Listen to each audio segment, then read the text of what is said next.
Good morning and welcome to this regularly scheduled meeting of the Minneapolis City Council.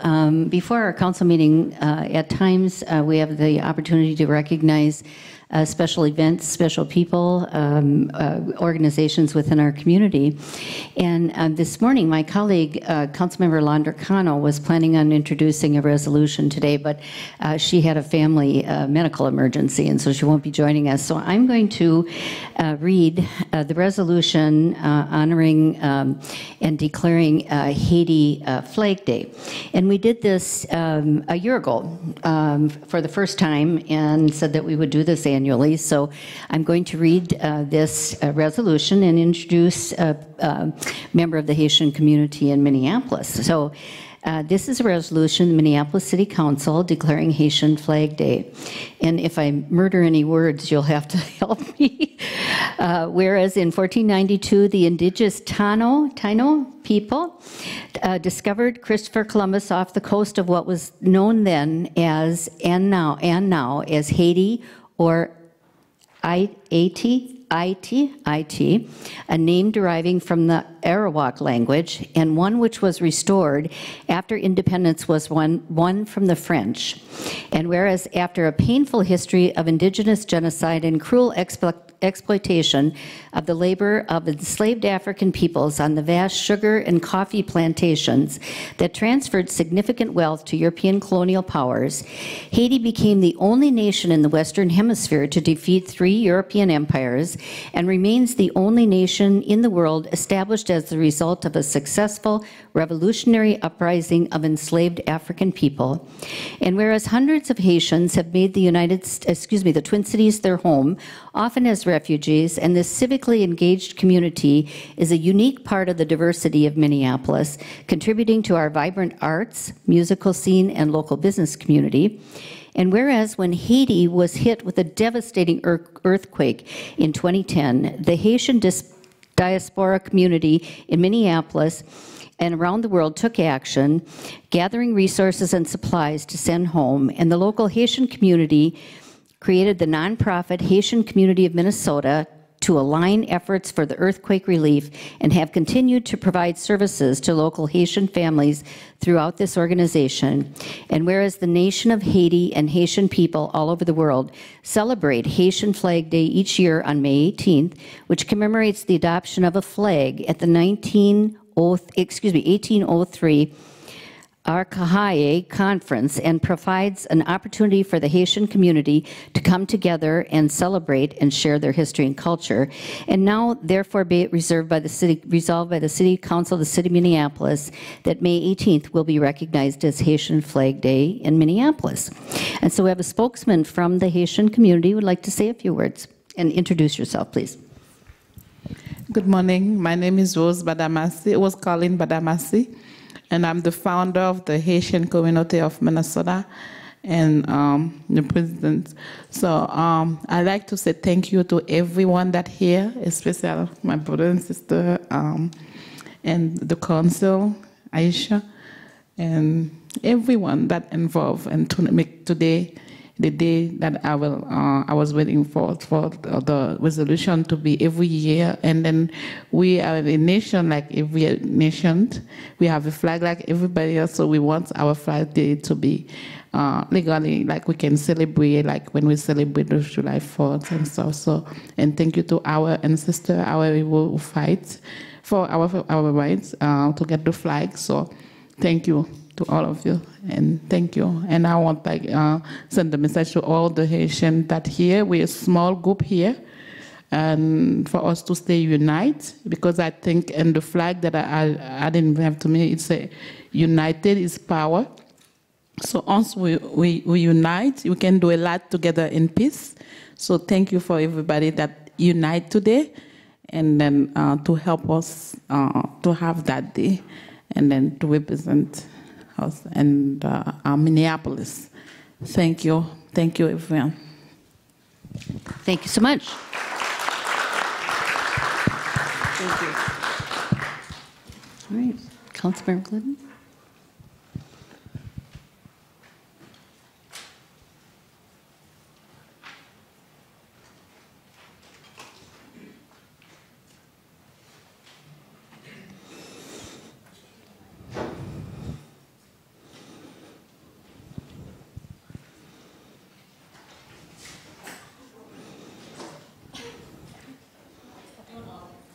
Sure, come on up.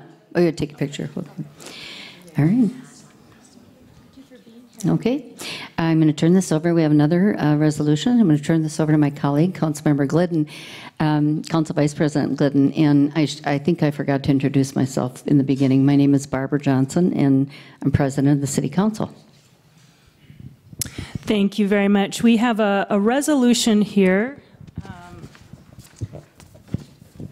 that is recognizing September as Ovarian Cancer Awareness Month, and we are honored that we have the board president of the Minnesota Ovarian Cancer Alliance, which happens to be physically located in the 8th Ward, but of course serves a broad range of residents with its services. And so we'll invite you, after we read the resolution, to maybe say a few things if you'd like. So I will go ahead and read the resolution. Whereas ovarian cancer is the 9th most commonly diagnosed cancer among women, with an estimated 22,000 new cases this year. And whereas in women ages 35 to 74, ovarian cancer is the 5th leading cause of cancer-related death. And whereas every woman is at risk for ovarian cancer, regardless of age, heritage, or medical history. And whereas, according to the American Cancer Society, nearly 400 women in Minnesota will be diagnosed this year with ovarian cancer, and an estimated 260 women with the disease will die. And whereas diagnosis of ovarian cancer often does not occur until it has reached an advanced stage, making it the most deadly of all gynecological cancers. And whereas because of the late diagnosis, 45% of women diagnosed with ovarian cancer die within 5 years. And whereas ovarian cancer is treatable when detected early, and more than 92% of women survive longer than 5 years if the disease is detected and treated before it has spread beyond the ovaries. And whereas more ovarian cancer research is critically needed to develop prevention strategies, early detection tools, better therapies, and a cure. And whereas women's lives will be saved by raising public awareness about ovarian cancer and educating doctors and women about the symptoms of the disease, now therefore be it resolved by the City Council of the City of Minneapolis that the month of September is recognized as Ovarian Cancer Awareness Month in the City of Minneapolis, and be it further resolved that the 35W Bridge be lit teal on Friday, September 1st, 2017, in honor of the Minnesota Ovarian Cancer Alliance's work to raise awareness, provide support, and fund ovarian cancer research. Thank you. Yeah, that would be wonderful. I think we missed our applause, but that's all right. That's all right. I'm not. You'll applause after I'm done. I just wanted to say thank you. My name is Mary Pat Osland, and yes, I'm the president of the board of directors for Minnesota Ovarian Cancer Alliance, or as we refer to it as MOCA. I'm also a 13-year survivor, and this is a really big deal to us. You're really helping us drive awareness. 13 years is almost unheard of. It's because of what you just mentioned. This disease is very difficult to detect, and we do not have any test at this point in time that's reliable. So anything we can do to provide awareness and give women the knowledge of what the symptoms are, because there are symptoms, but they're very vague, in our medical community as well. So we do a lot of work at MOCA to try to drive awareness, and this little bit helps. So we really thank you very much. Thank you. Thank you so much. Thank you. So would you like to? Thank you. Thank you.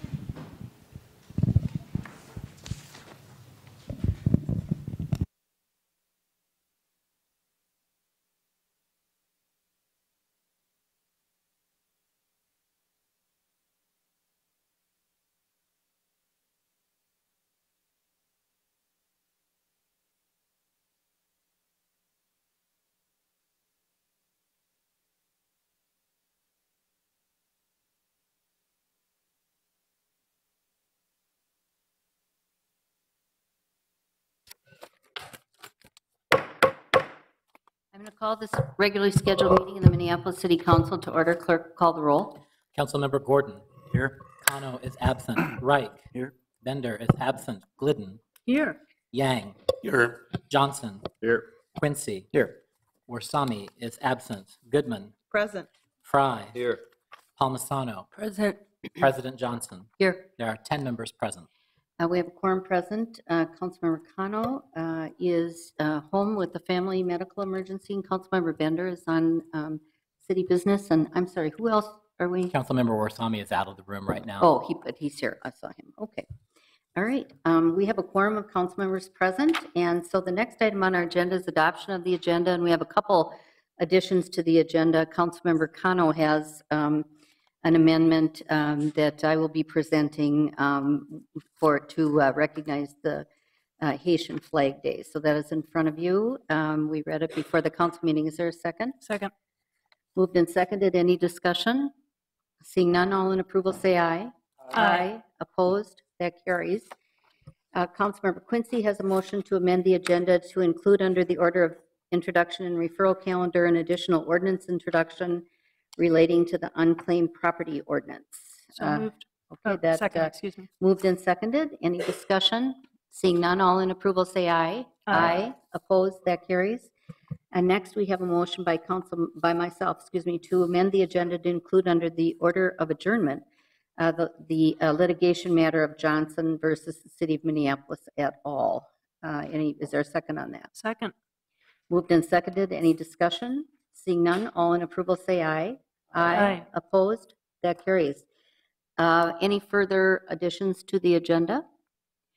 Seeing none, motion to to adopt the agenda as amended is in order. So moved. Second. Moved and seconded. Any discussion? Seeing none, all in approval say aye. Aye. Opposed? That carries. The acceptance of the minutes of the regular meeting and the adjourned session of June 30th, 2017 are in front of us. So moved. Moved. Second. Is there a second? Second. All in approval say aye. Aye. Aye. Opposed? That carries. And next we have referral petitions, communications, and reports to proper committees. So moved. Second. Moved and seconded. Any discussion? Seeing none, all in approval say aye. Aye. Opposed? That carries. Next are the reports of the standing committees. The first is the committee of the whole. That committee is chaired by the Council Vice President Elizabeth Glidden. Thank you, Madam President. We have 3 items on the agenda for today. The first is approving council and mayoral appointments to the Transgender Equity Council. The second item is a staff direction regarding strategic workforce planning, and that direction is for staff to evaluate strategies that may provide pathways to employment for participants in Step Up Urban Scholars and the city's other internship programs in conjunction with other strategic workforce planning initiatives intended to broaden recruitment, development, and retention programs, and reporting back to the Committee of the Whole by November 1st, 2017. And the third item is a staff direction relating to open data compliance that directs staff to develop recommended operational goals for the open data policy, including increasing usability, usefulness and utilization of open data in the open data portal, incorporating feedback from local civil technology community and developing the recommendations, and report back to the IT subcommittee in 90 days. I'll move all 3 items. Council Vice President has moved the committee of the whole report. Anyone want to pull anything off or discuss any of those items? Seeing none, clerk call the roll. Councilmember Gordon. Aye. Reich. Aye. Glidden. Aye. Yang. Aye. Johnson. Aye. Quincy. Aye. Warsami. Aye. Goodman. Aye. Fry. Aye. Palmisano. Aye. President Johnson. Aye. There are 11 ayes. That report is adopted. Next, we have the Community Development Regulatory Services report. That committee is chaired by Councilmember Goodman. Thank you, Madam President. The Community Development and Regulatory Services Committee is bringing forward 7 items for approval this morning. They include land sales in items 1 and 2, long-term affordability program modifications for item 3, the regular liquor business and gambling licenses in 4, a contract amendment in 5, a rental license reinstatement in 6, and approving the application of Clubhouse Jaeger for a variety of things they'd like to do. And there's also an amendment, a variety of legal things they'd like to do, by the way. It's an expansion of premise. But there's also some operating conditions as amended for item number 7. So I will move items 1 through 7, including the amendment that's in front of you. Okay. Councilmember Goodman has moved the Community Development Regulatory Services report, including item 7, the additional item that is in front of us, Clubhouse Jaeger Business License Operating Conditions and Agreement. Any discussion on any of those items? Seeing none, clerk call the roll. Councilmember Gordon. Aye. Reich. Aye. Glidden. Aye. Yang. Aye. Johnson. Aye. Quincy. Aye. Warsame. Aye. Goodman. Aye. Fry. Aye. Palmisano. Aye. President Johnson. Aye. There are 11 ayes. That report is adopted. Next, we have the Transportation Public Works Report. That committee is chaired by Councilmember Reich. Thank you, Madam President. The committee forwarded seven items today with one adjustment. Item 1 is the sale of the city-owned land at 501 11th Avenue South to Timeshare Systems Incorporated. Item 2 is a contract amendment with the Formation Studio for Nicollet Mall Art. Item 3 is a contract amendment with PCI Roads for water main renovation. Item 4 is the agreement with Walker Art Center for art sculpture in the Vinland parking facility. Item 5, I will move here on the floor to postpone until August 4th. Staff has identified additional legal work that needs to be completed for that action. Item 6 is the I-35W and Lake Street Transit Access Project Cooperative Construction Agreement. And item 7 is payment to Corky's Towing for temporary public towing services. I move all items with the adjustment to number 5. Councilmember Reich has moved the Transportation and Public Works Report, item 5 being postponed. Any discussion on any of those items? Seeing none, clerk call the roll. Councilmember Gordon. Aye. Reich. Aye. Glidden. Aye. Yang. Aye. Johnson. Aye. Quincy. Aye. Warsame. Aye. Goodman. Aye. Fry. Aye. Palmisano. Aye. President Johnson. Aye. There are 11 ayes.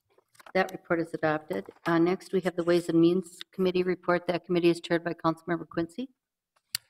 Thank you, Madam Chair. We have 17 items on the agenda for consideration this morning. The first is a legal settlement with State Farm. Item number 2 is a litigation matter with versus Alliance Steel and Structure Contracting. We also have a contract amendment with MCS litigation support, a contract amendment with All Staff Recruiting, a legal settlement with Dawn Mitchell versus Aiken County. We also have an agreement with Hennepin County for the use of electronic poll books, the July 2017 gift and donation acceptance resolution. Item number 8 is a funding source for the Collaborative Safety Strategies Program. Item number 9 is a membership agreement with Northside Economic Opportunity Network. Item 10 is a contract amendment with Mid-City Plaza Partnership for elections warehouse lease. We also have a lease with the Cathedral Church of St. Mark for training space for election judges. Item number 12 is a contract amendment with Ebert for the Hamilton School renovation project. We also have a cooperative agreement with Hennepin County 4th District Court for drug court research and monitoring services. Item number 14 is acceptance of a $10,000 grant from the McKnight Foundation for the Hearing Tenant Voices project. Items 15 are agreements with several artists for the Bade Madiska Public Art Project.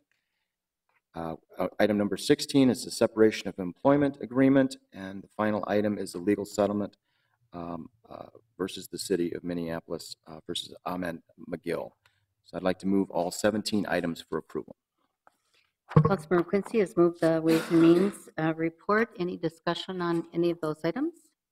Seeing none, clerk call the roll. Councilmember Gordon. Aye. Reich. Aye. Glidden. Aye. Yang. Aye. Johnson. Aye. Quincy. Aye. Warsame. Aye. Goodman. Aye. Fry. Aye. Palmisano. Aye. President Johnson. Aye. There are 11 ayes. That report is adopted. Next, we have the Zoning and Planning Committee report. That committee's report will be given by the Vice Chair of the committee, Councilmember Andrew Johnson.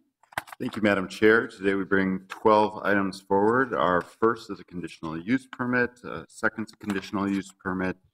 Third, we are approving some land use applications, amending them. Third, a conditional use permit for a holiday store. We'll be pulling that item in just a moment. Fourth is a certificate of appropriateness. Fifth and sixth are interim use permits. Seventh is a right-of-way vacation. 8 is a drainage and utility easement vacation. 9 is a street vacation. 10 is a live theater ordinance amendment. 11, it's a rezoning, and 12 is a rezoning. And I'd like to move all items forward for approval except for 3 and 6, which I'd like to pull because I understand that we have actions for each of those.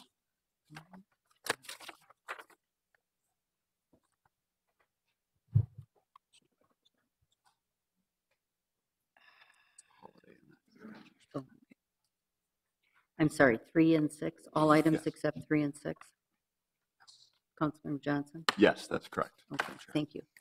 On the zoning and planning report, Councilmember Johnson has moved the all items except items 3 and item 6. Any discussion on any of those items? Seeing none, clerk call the roll. Councilmember Gordon. Aye. Reich. Aye. Glidden. Aye. Yang. Aye. Johnson. Aye. Quincy. Aye. Warsami. Aye. Goodman. Aye. Fry. Aye. Palmisano. Aye. President Johnson. Aye on all items except no on item 1, item 2, item 11, and item 12. There are 11 ayes on the report except for items 1, 2, 11, and 12, which have 10 ayes and 1 nay. That report is adopted. Next, we have number 3 by Councilmember Johnson. Thank you, Madam Chair. Thank you, Madam Chair. For that, I will defer to Councilmember Yang, who I believe has a motion on this item. Okay, Councilmember Yang. Thank you, Madam President. I have a motion in front of everyone here, and it's a motion to grant an appeal submitted by David Edquist of Holiday Station Stores, has adopted amended findings of facts and approved the following land use applications to reconstruct an automotive convenience facility and car wash for the property located at 1624 Washington Avenue North. And I just wanted to highlight a few things, but let me just mention that after the Zoning and Planning Committee meeting, staff and staff at Holiday Station Stores did get together a couple of times, and they got a chance to hash through some of the details for that. And then after that, the city attorney's office got involved in terms of making some amended findings as well. So just wanted to point that out. Some of the highlights are that the work must be done by July 21st, 2019. Trash enclosures have been moved and adjusted according to staff. There are no big swaths of blank walls, and there is increased tree cover. And that's kind of the highlight of the motion here.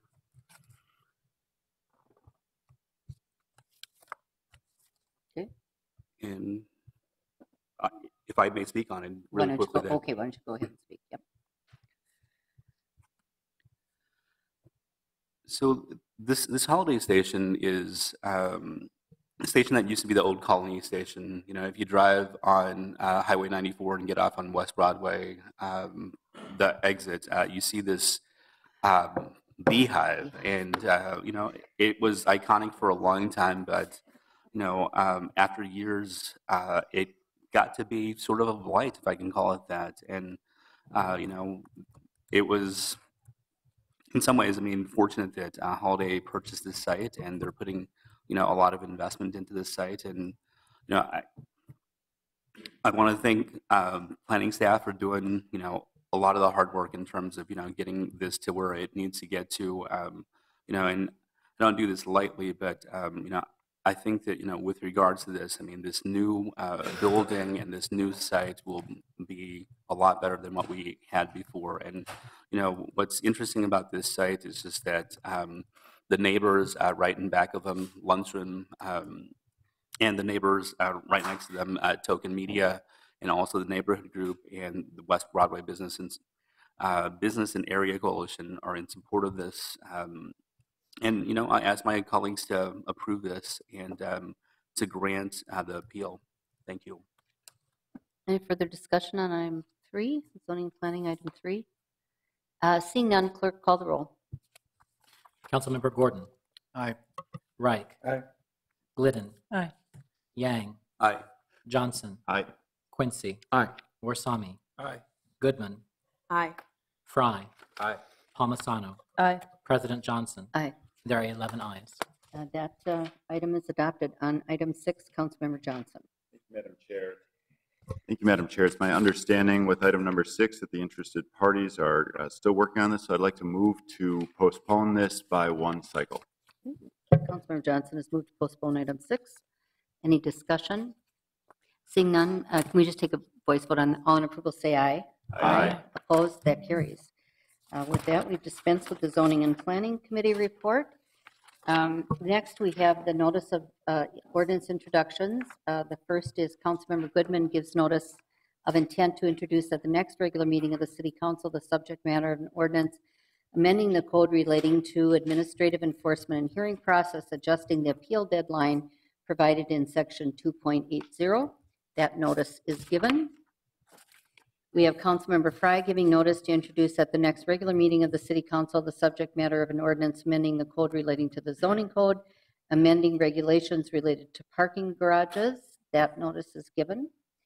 Under the introduction and referral calendar, we have Councilmember Quincy and Palmisano introducing the subject matter of an ordinance amending the code relating to unclaimed property. Any discussion on that introduction? Seeing none, all in approval say aye. Aye. Opposed? That carries. Under resolutions, we have the 2017 Leukemia and Lymphoma Awareness Day Honorary Resolution. Any discussion on that resolution? Seeing none, all in approval say aye. Aye. Opposed? That carries. We have the 2017 Ovarian Cancer Awareness Month Honorary Resolution read before the council meeting. Any discussion on that resolution? Seeing none, all in approval say aye.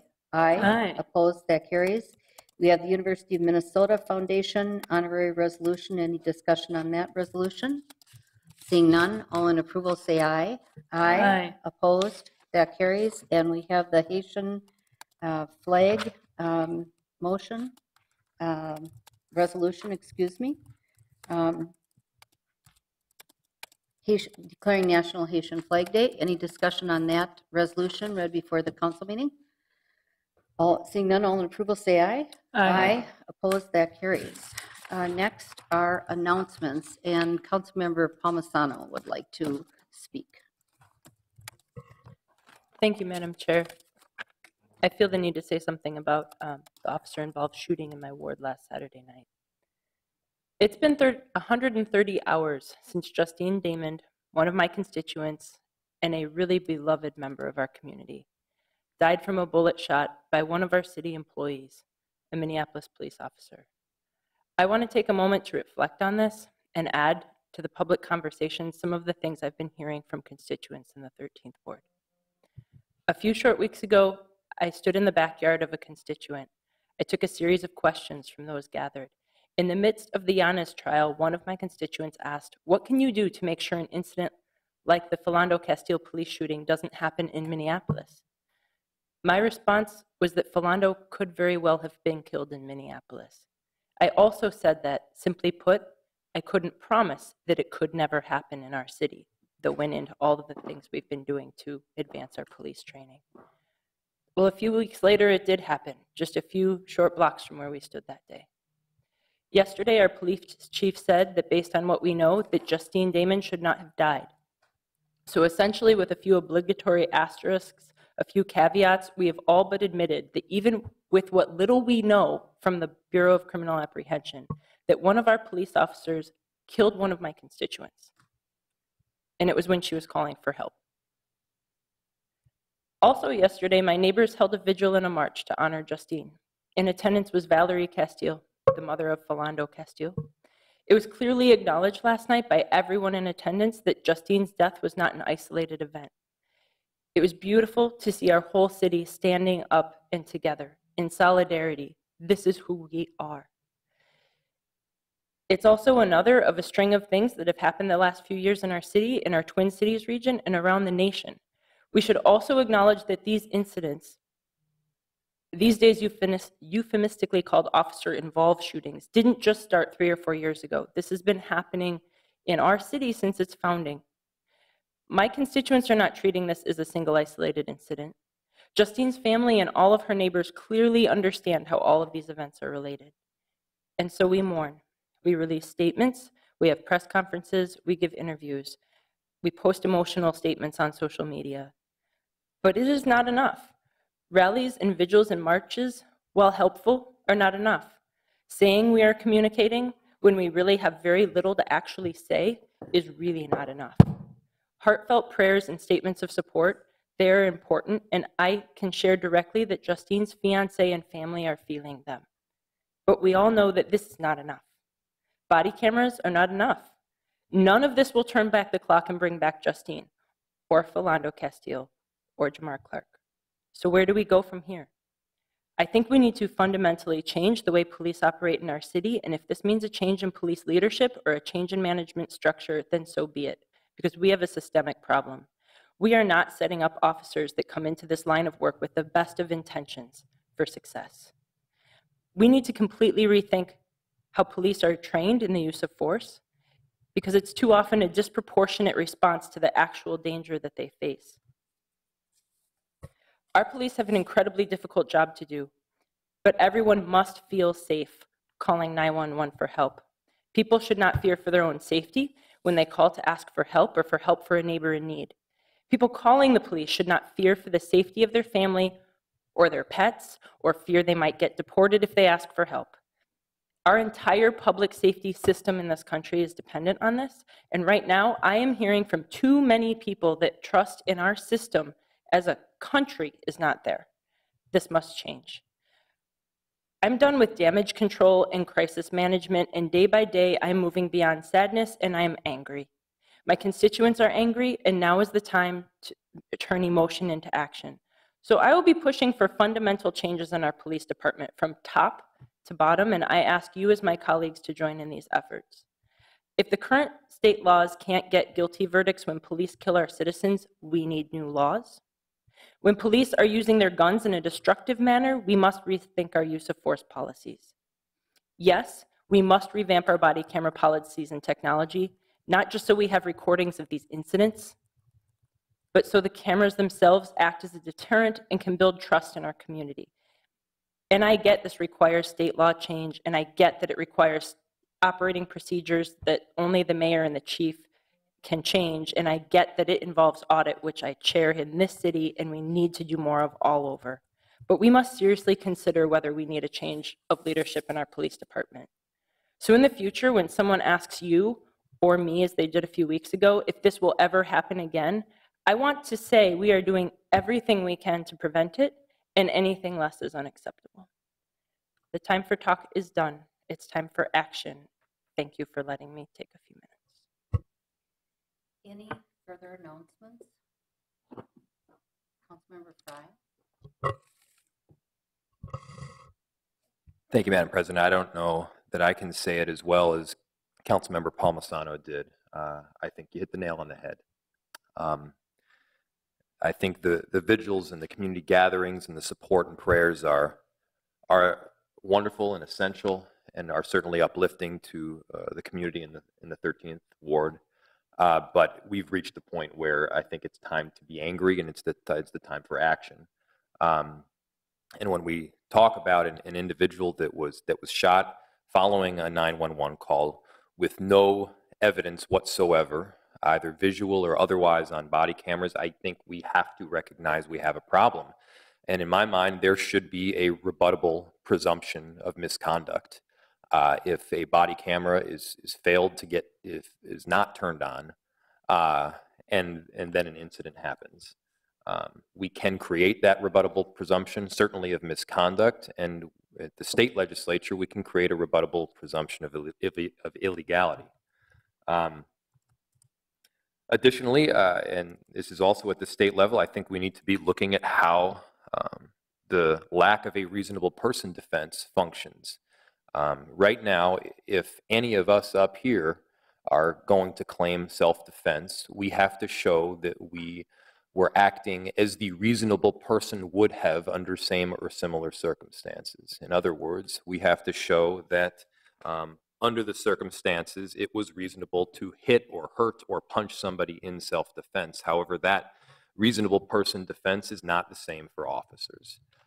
Officers, it's more of a subjective intent, and if the officer says that they were afraid under the circumstances, it's very hard to rebut. How do you rebut a person's subjective intent without knowing what's in their head? These are issues that we have to look at right now, and additionally, I agree entirely with Lene. We need new leadership. We need a new chief. Any further announcements? Councilmember Andrew Johnson. Thank you, Madam Chair. I want to thank Councilmember Palmisano for her words, her leadership on this issue.